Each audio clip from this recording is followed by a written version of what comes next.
Assalamualaikum warahmatullahi wabarakatuh. Alhamdulillahirabbil alamin. La haula wala quwata illa billahil aliyil azim. Amma ba'du. Salam sejahtera untuk kita semua. Yang saya hormati Bapak Kepala Man 3 Cilacap, Bapak Haji Mahmudin SPD MAG. Yang saya hormati Bapak, Ibu, Guru Tenaga Pendidik dan Kependidikan Man 3 Cilacap, serta anak-anakku peserta Matsama, Masa Ta'aruf Siswa Madrasah Man 3 Cilacap, yang saya cintai dan saya banggakan.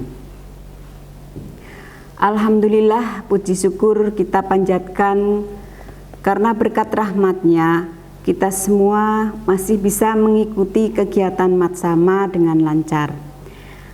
Dan dari narasumber atau dari Bapak Ibu yang luar biasa, meski harus dilaksanakan secara virtual, semoga saja kita tetap selalu dalam keadaan sehat. Anak-anakku peserta Matsama Man 3 Cilacap, akan saya bacakan jadwal materi hari kedua Selasa 13 Juli 2021. Materi yang pertama Ukhuwah Islamiyah yang akan dibawakan oleh Ibu Dr. Anda Hajah Turliyah. Materi yang kedua Ukhuwah Basyariyah yang akan dibawakan oleh Bapak Athaur Rahman SPDI. Kemudian materi yang ketiga Ukhuwah Watoniyah yang akan dibawakan oleh Ibu Dr. Anda Hajah Mundiah. Dan materi keempat Bernalar Kritis yang akan dibawakan oleh Ibu Hartini SPD. Kemudian materi yang kelima Berjiwa Kompetitif yang akan dibawakan oleh Ibu Fatma Dewi SPD.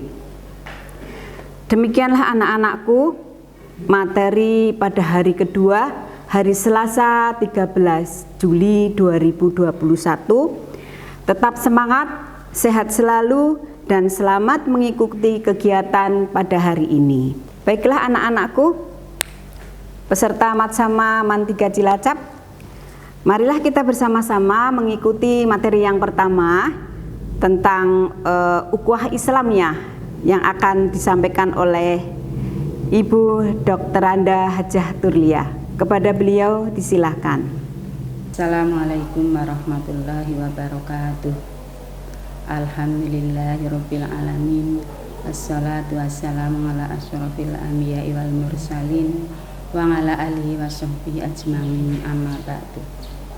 Yang terhormat Kepala Man 3 Cilacap, Bapak Haji Mahmudin SPD MAG, yang kami hormati seluruh tenaga pendidik dan kependidikan Man 3 Cilacap, serta anak-anakku semuanya, peserta Matsama, siswa baru Man 3 Cilacap yang saya cintai, dan mudah-mudahan semuanya dirahmati oleh Allah Subhanahu wa Ta'ala.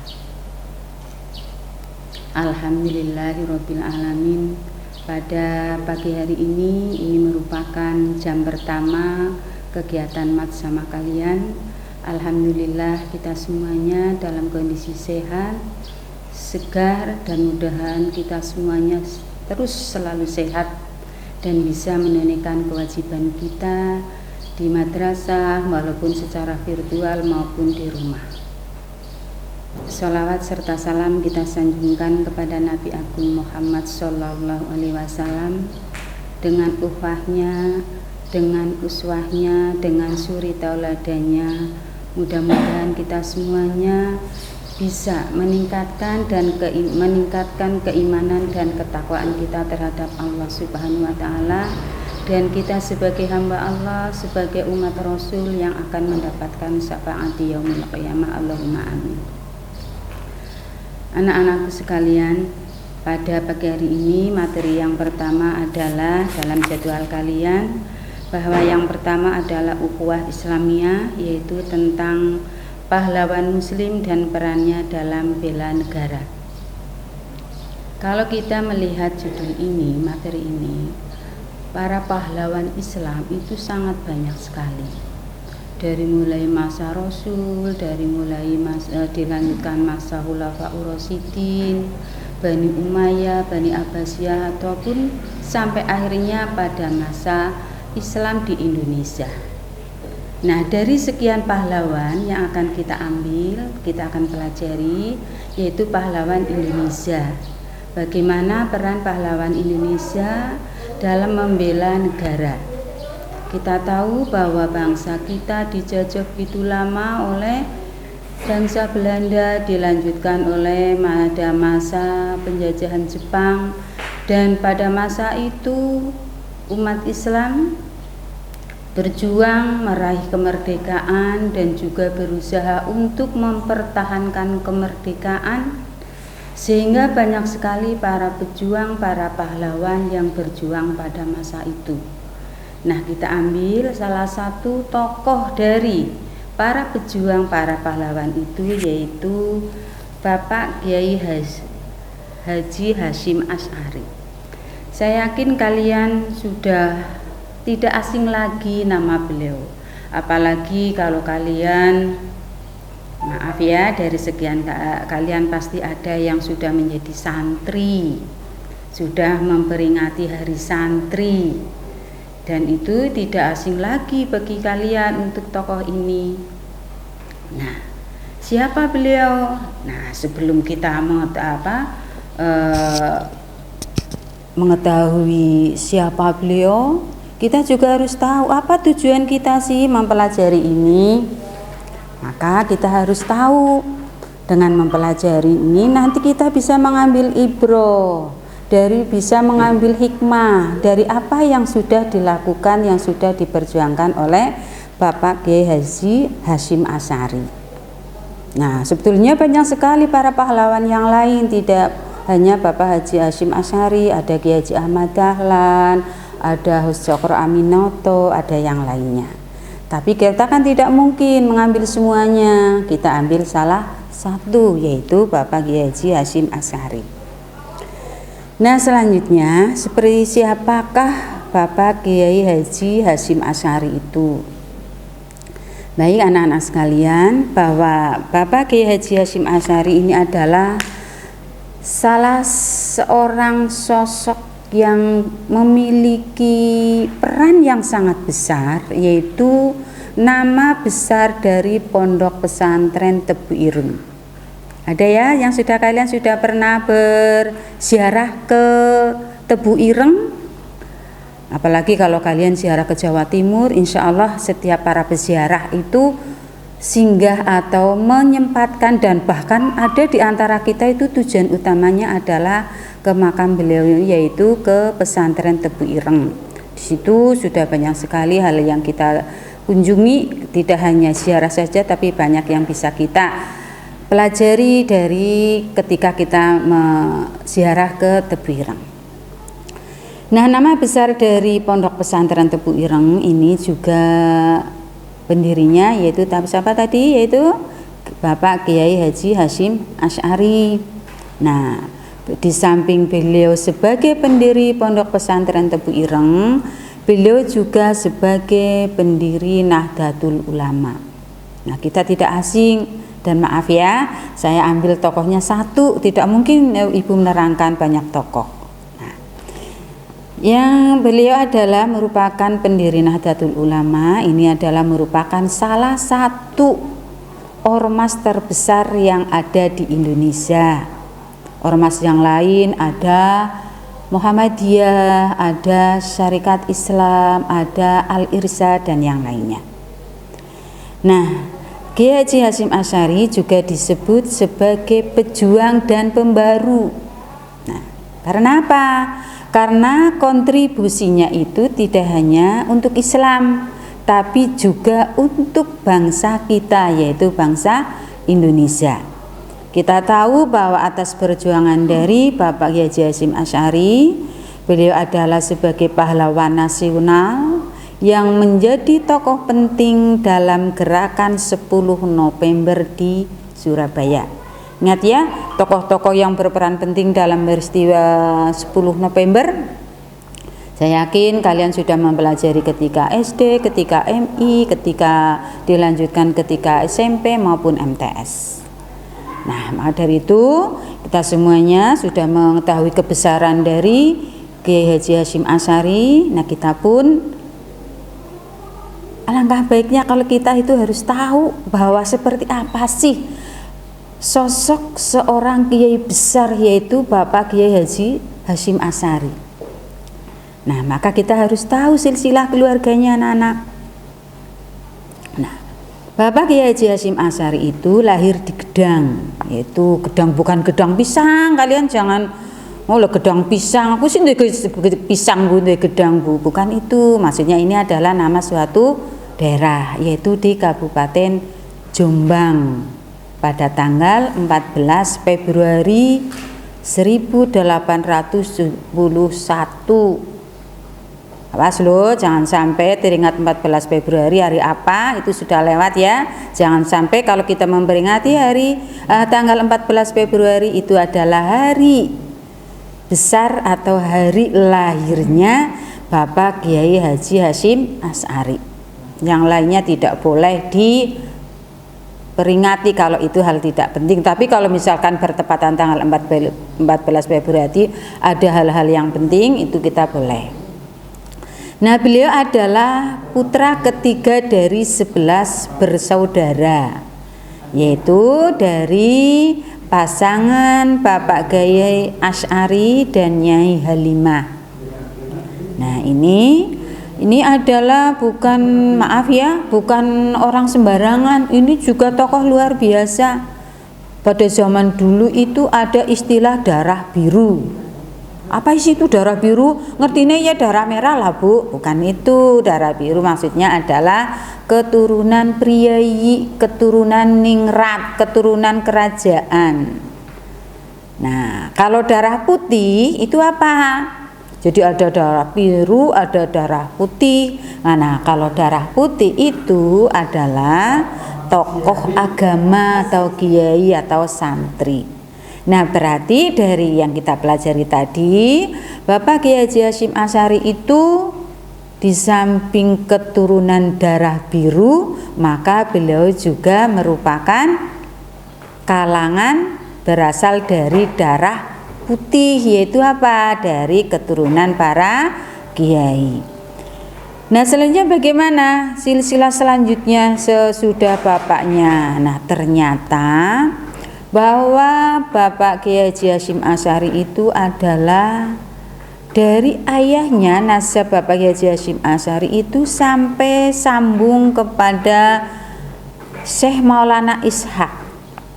Sedangkan jalur ibu itu bersambung pada kerajaan Majapahit, yaitu Raja Brawijaya. Yo, kalian ingatkan ya sejarah Majapahit. Saya yakin kalian sudah ingat sekali dan masih tidak lepas dari ingatan kalian bagaimana perjuangan Jaka Tingkir. Salah satu keturunannya yaitu Bapak Kiai Haji Hasyim Asy'ari. Berarti ada dua hal yang sangat penting, bahwa Bapak Kiai Haji Hasyim Asy'ari di selain ke darah biru dari keturunan kerajaan, yaitu siapa tadi? Raja Brawijaya ke-6, Brawijaya ke-6 ya, dan juga beliau adalah keturunan kiai. Nah, lengkap sekali. Sehingga tidak heran kalau beliau adalah merupakan tokoh yang besar dan yang nanti memiliki peran yang sangat besar bagi perjuangan bangsa Indonesia. Nah, selanjutnya beliau juga memiliki salah satu putranya, yaitu Kiai Haji Abdul Wahid Hasyim. Siapa beliau? Masih ingat? Yaitu salah satu perumus Piagam Jakarta yang kemudian juga menjadi Menteri Agama. Dan yang besar lagi yaitu cucunya. Yo, siapa yang masih ingat? Cucu dari Bapak Haji Hasyim Asy'ari adalah Kiai Haji Abdurrahman Wahid, yang dikenal dengan siapa? Yaitu Gus Dur. Siapa beliau? Pernah menjadi Presiden Republik Indonesia. Nah, PR diingat, ini presiden keberapa? PR ya ini. Nah, selanjutnya bagaimana peran beliau dalam pendidikan? Kok beliau bisa ya jadi orang besar seperti itu? Bagaimana sih belajarnya? Kalian ingin kan jadi orang besar seperti Bapak Kiai Haji Hasyim Asy'ari? Ternyata pendidikan beliau itu sangat luar biasa. Tidak seperti kita, yang kita membaca buku ya. Ada yang buku membaca? Enggak. Saya yakin kalian untuk generasi sekarang, walaupun belajar secara virtual, saya yakin kalian itu generasi yang luar biasa, generasi milenial yang luar biasa, karena kalian nanti akan meniru, akan mengambil ibrah dari perjuangan Bapak Kiai Haji Hasyim Asy'ari. Beliau itu memiliki keinginan yang kuat untuk mendapatkan ilmu. Ilmunya tidak sedikit, ilmu yang sebanyak-banyaknya, sehingga ketika beliau usia 14 tahun itu beliau sudah memiliki banyak guru yang hebat. Nah, beliau mendapatkan langsung dari kakeknya yaitu Kiai Usman. Dan juga ini dari mana? Ini juga dari Jombang. Nah, selanjutnya setelah beliau belajar di tanah air, beliau melanjutkan pendidikannya tidak di tanah air, tapi ke Mekah. Nah, tidak heran ya nama Mekah ya. Nah, ternyata para ulama kita, para tokoh kita pada saat itu tidak puas hanya belajar di tanah air, belajar di Mekah. Nah, dengan siapa beliau berguru? Nah, ternyata di Mekah pada saat itu juga banyak ulama, banyak kiai yang berasal dari tanah air. Banyak sekali yang ada di tanah air, antara lain Syekh Ahmad Khatib Asy-Syambasi. Dari mana? Dari Sambas, Minangkabau. Terus ada lagi Syekh Soleh, ada lagi yaitu Syekh Nawawi Al-Bantani. Nah, ini untuk para santri itu banyak sekali hasil karya dari Syekh Nawawi Al-Bantani yang menjadi referensi para santri untuk menjadi kajian kitabnya.